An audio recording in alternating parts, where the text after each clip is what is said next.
E hoje nós vamos continuar a nossa lição. Você já tem a lição nas mãos aí? Vestir a couraça da justiça. Vamos ver isso aqui? A couraça era o recurso de defesa que protegia o peito até o abdômen e as costas do soldado, ou seja, os órgãos vitais do corpo humano. Essa couraça nos é dada quando nos arrependemos de nossos pecados e aceitamos a Cristo no coração. Seu precioso sangue nos justifica, perdoando-nos de todos os pecados. O inimigo não tem mais como nos acusar. Apocalipse 5, verso 9 e 10. Se porventura voltarmos a pecar, devemos nos arrepender quando? Imediatamente, a fim de permanecermos justificados por Cristo. Muito bem. Eu convido você a observar bem o que nós acabamos de ler. Primeiro ponto importante é que quando Paulo fala em Efésios 6 sobre a armadura de Deus, ele faz uma comparação com a armadura que os soldados faziam uso. Aquela armadura tinha várias peças. Cada peça representa algo de Deus na nossa vida. Essa couraça da justiça, que protegia todos os órgãos vitais do homem, também vai nos proteger. Só que não como a couraça que o soldado lá usava, e sim como a justiça realizada pelo Senhor Jesus. Entenda que a justiça de Deus não tem a ver com a justiça do homem. Por quê? Porque não há nada que o homem faça que possa justificá-lo. Isaías chega a dizer que a justiça humana constitui-se trapo de imundície. Então, aquilo que o homem faz com o objetivo de se justificar, não o justifica. Pode ser que receba os aplausos das pessoas, obras de justiça praticada pelos homens. E alguém diz, não, fulano é muito joia, ele é nota 10, ele fez isso, fez aquilo, ele fez justiça. Então alguém aplaude esse que fez algum tipo de prática de justiça. Ok, mas isso não o justifica diante de Deus.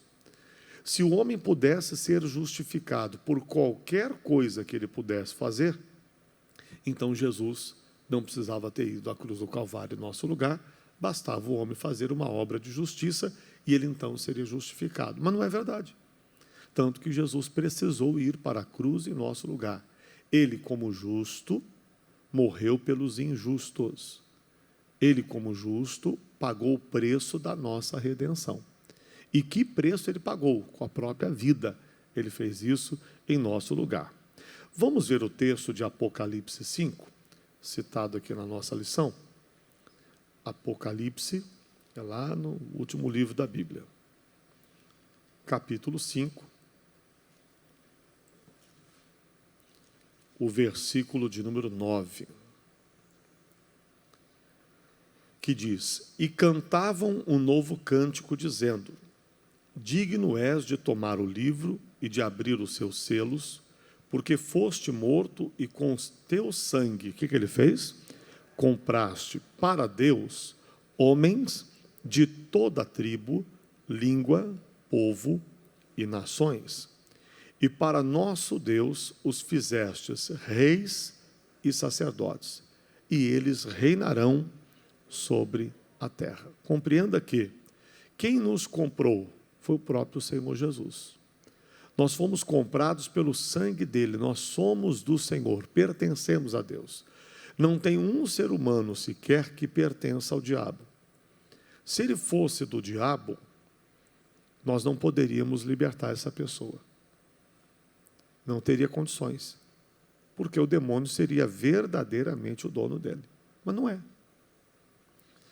Pode ser que muita gente não saiba que ele pertence a Deus. E ele ainda se apresenta como um servo do maligno, fazendo o que o demônio quer que ele faça.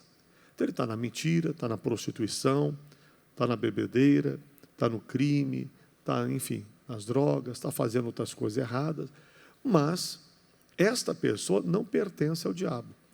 ela até está servindo ao maligno, mas ela não é do maligno. Então nunca diga, fulano é do diabo. Não, ele não é do diabo. Ele é de Deus. Ele só não sabe disso ainda. Então está servindo ao maligno por não saber do que Cristo fez por ele. O dia que ele descobrir o que Cristo fez por ele, ele vai gritar a sua libertação. Por quê? Diz o versículo, com o sangue compraste para Deus. Já foi comprado. Quando você compra algo, algo é seu ou não é seu? É seu. É seu. Aquele que era o dono não tem mais direito. Você era dono de um carro, vendeu o carro. Sabe? Aí o camarada disse, eu vim ver o meu carro. Não, seu carro não. O seu ex-carro. Porque esse carro agora é meu. Eu paguei, é meu. Me pertence. Assim, também, a pessoa não pertence ao demônio. Lá no Salmo 24, o salmista diz, a terra, a sua plenitude, Salmo 24, 1, a terra, a sua plenitude, e todos os que nela habitam, pertencem a Deus. Então, todos pertencem a Deus. Por isso, você pode reivindicar aquele seu familiar, aquele seu parente, que ainda não é de Jesus. Você pode reivindicar a libertação dele. Satanás, o meu filho não te pertence, você não vai ficar na mão, ele não vai ficar na sua mão. Eu estou reivindicando a libertação dele em nome de Jesus. O cônjuge, a mesma coisa. O pai, a mãe, o irmão, todos, na verdade, pertencem a Deus. Mas ainda por desconhecimento, essa pessoa pode estar, de alguma maneira, servindo ao maligno nas práticas pecaminosas que vive essa pessoa. Agora, e nós, que fomos comprados pelo sangue de Cristo? Pois é, esse que é o grande problema. Qual o problema, pastor? É a pessoa ter sido comprada por Jesus, pertencer a Jesus, saber disso e ainda se sujeitar ao domínio do inimigo. Não era para fazer isso. Pastor, eu não consigo. Consegue, você já pertence a Jesus. Você tem que crer na obra que Cristo fez e reivindicar a sua cura, a sua libertação. O vício me domina. Não pode te dominar. A Bíblia diz, o pecado não terá mais domínio sobre vós. E não tem mais domínio. Tanto que Gálatas 5:1 diz, estáis, pois, firmes na liberdade com que Cristo vos libertou. E olha agora, e não torneis a se pôr debaixo do jugo do inimigo. Quem volta é a própria pessoa. Se a pessoa que assume a obra que Cristo fez permanecer firme, não, eu estou livre. Isso não vai prosperar na minha vida. Senhor Jesus, eu creio e eu te agradeço, eu tomo posse dessa bênção. Esta obra de Satanás na minha vida não tem mais lugar. Se essa pessoa ficar firme dessa forma sobre o que a palavra fala, ela vai viver a liberdade que ela tem direito. Agora, se ela não fizer isso, e se colocar de novo debaixo do jugo do inimigo, vai continuar escravo, pertencendo a Deus. Mas por quê? Porque ela está se sujeitando à escravidão. Não se sujeite à escravidão. Seja ela qual for, eu sou livre, sou território de Deus. Hoje, o Senhor me fez o quê? Reis. Nós somos reis. E o que o rei faz? O que o rei faz, pessoal? O rei faz é reinar. Então você tem que reinar no teu domínio. Você tem que reinar no teu domínio. Você reina no seu ser. O diabo não reina mais. Pensamento, não. Meu pensamento vai se sujeitar à palavra de Deus. Meu sentimento, não, está amarrado. Esse sentimento não é de Deus e eu o rejeito. Essa doença aqui não vai prosperar porque eu já fui curado pelas tuas feridas, Jesus. Você reina. Você tem a sua posição. Imagine num reino onde alguém quer cantar de galo. O rei tem que botar ele no lugar dele. Nada disso. Quem que você está pensando que você é? Quem manda aqui sou eu. Dá uma ordem e os soldados, ou os servos dele, vai se sujeitar à ordem desse rei, botando aquele camarada no lugar dele. A mesma coisa você tem que fazer no seu domínio. Porque quando você se levantar como rei, como autoridade, constituída por Deus, você vai dar a ordem a este mal e ele vai ter que se sujeitar, porque você vai exigir em nome de Jesus. Você não reina por si próprio. A Bíblia diz que aonde abundou o pecado, superabundou a graça de Deus. Nós éramos pecadores, perdidos, não tínhamos solução para o nosso caso. Mas Jesus pagou o preço e nos deu o direito de ser livres. Agora é outra história. Com Jesus nós vamos reinar. Aqueles que recebem a abundância da graça, o dom da justiça, reinarão em vida. Reinarão em vida. O que é? Agora. Reinarão em vida. Ligado àquele que é a vida. Quem é a vida? Jesus. Você está ligado em Cristo, você vai reinar agora com Jesus. Você vai reinar em vida. A saber, por um só, Jesus Cristo. Então você vai reinar no seu ser, no seu domínio. Você não tem que deixar o diabo fazer o que ele quer na sua vida. Você tem que tomar uma posição firme, como autoridade, quebrar aquele poder do mal e não deixar o demônio prevalecer, não. Você é a autoridade no seu ser, no seu domínio, inclusive na sua casa, na sua família. Você pode se levantar em autoridade lá, quebrar aquela força do diabo e dizer: Satanás, aqui você não vai fazer o que você quer. Na minha casa você não vai tocar. Na minha família eu não lhe permito tocar. Você tem que exercer essa autoridade, como reis. Como sacerdote você vai ministrar a Deus. Como rei você vai reinar diante da situação. Se assim você o fizer, você vai estar agradando a Deus e não vai permitir que o inimigo, de alguma forma, venha querer tomar o lugar de volta que um dia foi dele, mas que não é mais, porque o Senhor Jesus o destronou. Jesus, quando viu os discípulos expulsando demônios, disse: eu vi Satanás cair como um raio. Caiu do trono. Ele dominava, reinava, não reina mais, acabou. Ele caiu. Ele perdeu a batalha. Diga glória a Deus. Agora, se porventura errarmos no meio do caminho, não devemos, né?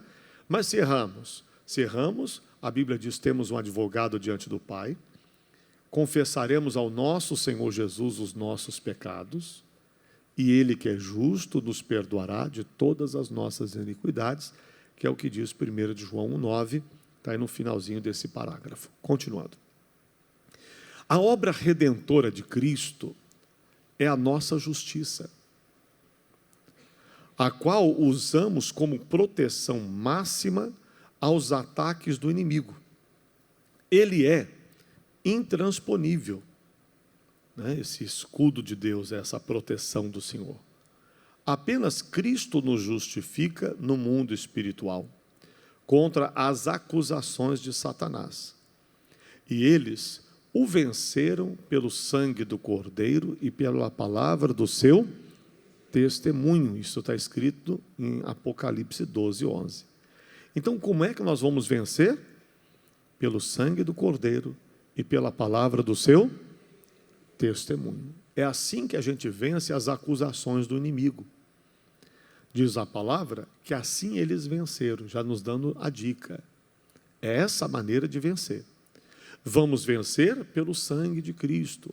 Ou seja, reconhecendo o alto preço que Jesus pagou, o sangue que por nós foi derramado. E através da nossa confissão. Então diz: pelo sangue do Cordeiro e pela palavra do seu testemunho nós vencemos. Então, quais são as palavras que saem da sua boca? Lembre-se, por ela você será justificado, ou por ela você será condenado. São as palavras que saem da sua boca. Então, afirme-se, ou firme-se naquilo que o Senhor fala, confesse aquilo que ela diz a seu respeito, crendo no sangue que Jesus derramou por você. E você será sempre justificado por Cristo. Amém? Continuando. É importante ressaltar que, apesar de termos essa peça da armadura à nossa disposição, podemos deixar de usá-la se não tomarmos posse dessa verdade. Como? Uma das armadilhas do diabo é acusar-nos de coisas que ocorreram no passado. Ele nos denuncia por nossas falhas, mesmo já perdoadas. Aí começa uma batalha na mente. Aquele que não a veste, quer dizer, aquele que não veste a couraça da justiça, está sujeito a ter seu interior ferido por acusações, injúrias, difamações ou atos do passado. Por nossas justiças humanas, não conseguiremos nos defender nem nos justificar. A acusação pode nos levar à prisão espiritual se duvidarmos que Deus nos perdoou. Você sabe que tem gente que ele até perdoa os outros, mas ele não se perdoa. Tem gente que fez algo na vida e ele não se perdoa por aquilo que fez. Tem gente que fica com algo dentro de si, o acusando constantemente. Você fez isso. Você não merece a graça de Deus. Quando o diabo usa essa palavra, você não merece, tem gente que se sente assim humilhada, se sente para baixo, se desvaloriza. Mas a verdade é que ninguém merece. Não é só você. Eu não mereço, você não merece, ninguém merece. Não é por merecimento, é pela graça de Deus, é pela misericórdia dEle, é pelo amor que Ele demonstrou por nós no Calvário, por uma decisão dEle.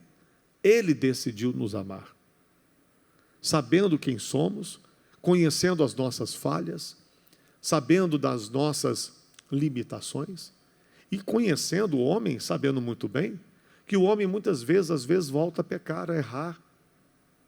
E mesmo assim, ele decidiu dar a vida dele por nós, por amor a nós. Então não é por aquilo que o homem faz, é por aquilo que ele fez por nós. É o amor demonstrado por nós na cruz que vai operar em nós a obra que é necessária. É pela justiça dele, não pela nossa. Então ele pagou a dívida. Eu não devo mais nada para você, Satanás. Você, com as tuas acusações, vai embora. E vem qualquer pensamento, não aceite, não se deixe abater. Tem gente que fica se condenando em muitas coisas. Eu não sou um bom filho. Às vezes não é mesmo. Tem que corrigir. Tem que reconhecer o seu erro e se acertar. Mas às vezes o diabo acusa a pessoa como um mau filho, e às vezes não é esse mau filho. Não, eu sou um mau marido, eu sou uma má esposa, eu sou um mau isso, eu sou um mau aquilo, eu sou um mau cristão. Tem gente que é muito pessimista e tem gente que se cobra em extremo também. Tem o outro lado, né? Tem aquela pessoa que não está nem aí, faz tudo errado e acha que está tudo certo. Mas tem aquela pessoa que faz tudo certo e acha que está tudo errado. Na vida, irmãos, tudo tem que ter equilíbrio, né? Então a gente tem que ter o equilíbrio. Se estamos errados, temos que reconhecer o erro. Dar a mão à palmatória, né? Como se dizia, e aceitar que eu estou errado mesmo, Jesus, eu quero pedir o teu perdão. E se erramos com alguém, tem que pedir o perdão a essa pessoa que erramos. Olha, eu fiz isso de errado. Me perdoe. Eu estou errado, eu reconheço que eu não devia ter feito isso. Eu errei. Assuma o seu erro. Bonito é quando a pessoa erra e assume o seu erro. Agora a pessoa erra e fica tapando o sol com a peneira, fazendo de conta que não errou, aí é uma tolice da pior espécie. E a pessoa não... E ela fica mal, né? Com os outros diante de tudo isso. Voltando para a nossa lição. Então, é importante ressaltar que, apesar de termos essa peça da armadura, tem gente que parece que não usa, né? Esquece que ela existe e fica sem a justificação de Cristo. Vamos agora para o penúltimo parágrafo. Mas aquele que se veste de quê? Da couraça da justiça, o faz quando se humilha e reconhece que é pecador e que precisa da graça divina para ser perdoado e justificado. A justiça que vem pelo favor imerecido de Deus é a armadura poderosa, capaz de livrá-lo de qualquer acusação. Vestindo a couraça da justiça, podemos declarar firmemente, diante de qualquer acusação do inferno, quem tentará acusação contra os escolhidos de Deus? É Deus quem os justifica. Quem os condenará? Pois é Cristo quem morreu, ou antes, quem ressuscitou dentre os mortos, o qual está à direita de Deus e também intercede por nós. Aleluia! Irmão. Então, quem é que vai intentar acusação? Contra os escolhidos de Deus. Você conhece a história? Diz que tinha um pastor que pegou e disse: irmãos, eu vou fazer um jejum dia tal, e marcou o jejum. Ia fazer aquela consagração. E aí ele pegou e chegou em casa, a mulher estava fazendo linguiça com batata. E o negócio estava subindo um cheiro na cozinha. E ele esqueceu que ele tinha falado para o povo que ia fazer o jejum. E aí, marido, está quase ficando pronto. Esse cheiro está bom. E daqui a pouco foi e botou lá no prato e ele bateu uma pratada caprichada. Comeu, encheu a barriga. E disse: olha, eu estou indo para a igreja. E foi para a igreja. Aí no culto, ele está fazendo o culto, ele até esqueceu que ele disse que ia fazer o jejum. Esqueceu. E fez o culto, pregou e tal, e tal. Chegou uma hora que ele, vamos orar agora. E quando orou, manifestou um demônio numa pessoa. E o demônio estava bravo, hein? E o demônio disse: eu não saio, não saio, não saio.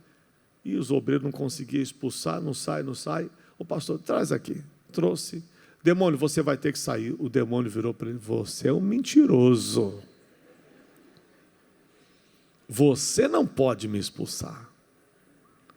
Mentiroso é você, capeta. E o diabo, você que é o mentiroso. Ele enganou todo mundo aqui, falou para o povo.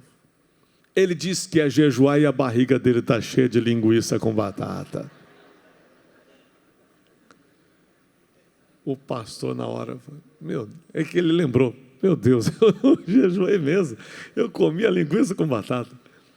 Só olha, capeta, eu vou te falar uma coisa. Você vai sair com linguiça e com batata, porque eu estou mandando que você vai sair e vai em nome de Jesus. E expulsou o demônio saiu. Depois ele, pessoal, eu quero pedir a vocês me perdoem, porque realmente eu não fiz o jejum. A minha esposa fez uma comida, estava cheirosa, eu esqueci do jejum e caí num prato de comida e comi. Mas o demônio queria intimidá-lo. Às vezes ele tenta intimidar você. Com algumas situações que ele quer fazer você não acreditar que você está livre, quando Jesus já decretou a sua libertação. Ele quer dizer que você não tem direito à bênção, quando Jesus já comprou e já lhe deu direito a ela. Então não aceite a acusação do demônio. Senhor Jesus, se eu errei, eu quero pedir ao Senhor que o Senhor me perdoe. Eu me acerto com o Senhor agora. Agora, Pai, obrigado pelo teu perdão. Você sabe que a Bíblia diz que o Senhor é pronto em perdoar? Deus não faz como o homem, né? Que às vezes fica remoendo, passa um mês, 2 meses, 1 ano, 2 anos, 3 anos, e a pessoa às vezes joga na cara. Pensa que eu não lembro o que você fez? E joga na cara da pessoa. A Bíblia diz que Deus é pronto em perdoar e que Ele não lança em rosto as nossas falhas. Então Deus não joga na cara de ninguém os erros que Ele cometeu. Deus é pronto em perdoar. O que Deus faz com os nossos pecados? A Bíblia diz que Ele pega todos eles e lança lá no mar do esquecimento. Então, para Deus, é como se nunca tivéssemos pecado. Quando isso, pastor? Quando nós nos arrependemos.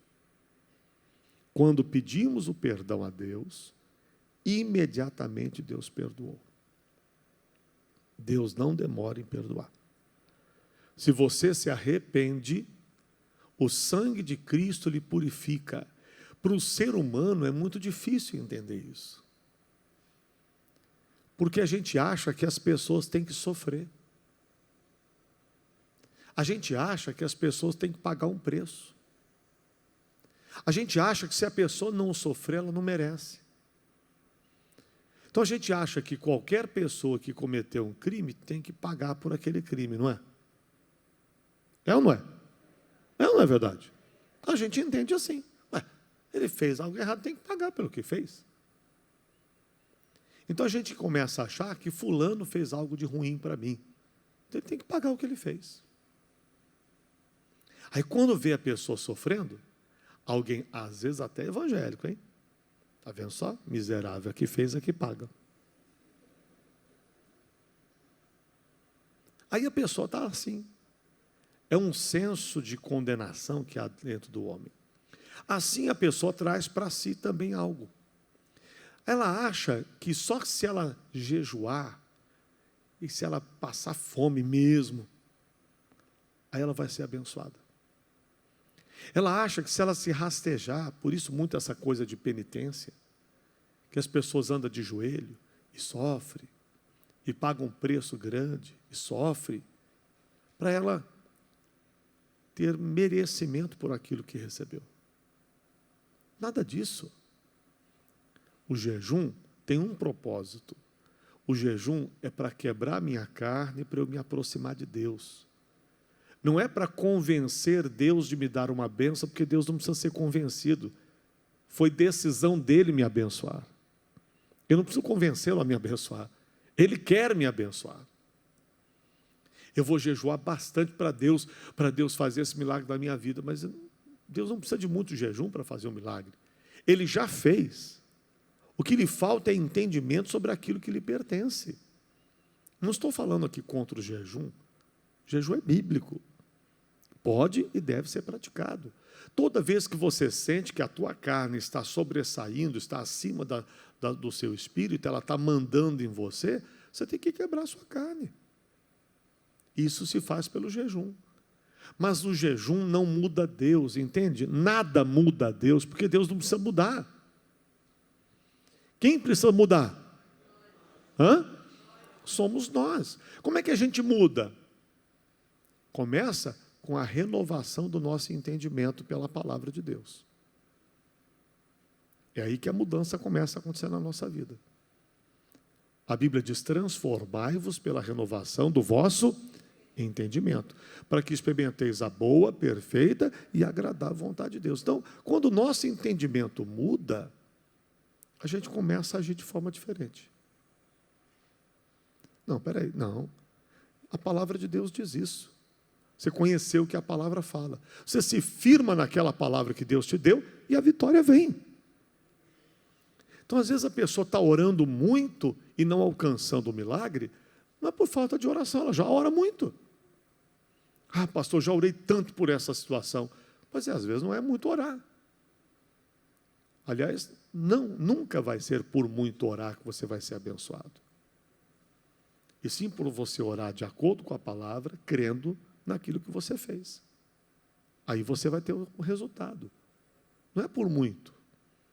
Não é por muito comer que você vai ser saciado. Se você come o suficiente, acabou. Come demais, faz até mal. Tudo que é excesso, sem entendimento, as pessoas fazem as coisas de forma errada. A gente precisa vir para a palavra, entender o que ela fala e colocá-la em prática. Então, se Cristo nos justifica, quem é que vai nos condenar? Creia na obra, no sacrifício de Jesus em seu favor. Amém? Volto a dizer, se errou, tem que se arrepender. Mas se arrependeu, então creia no perdão de Deus. Para terminar, na próxima lição, veremos outra parte importante aí da armadura de Deus, que também nos traz proteção contra o mal. Amém?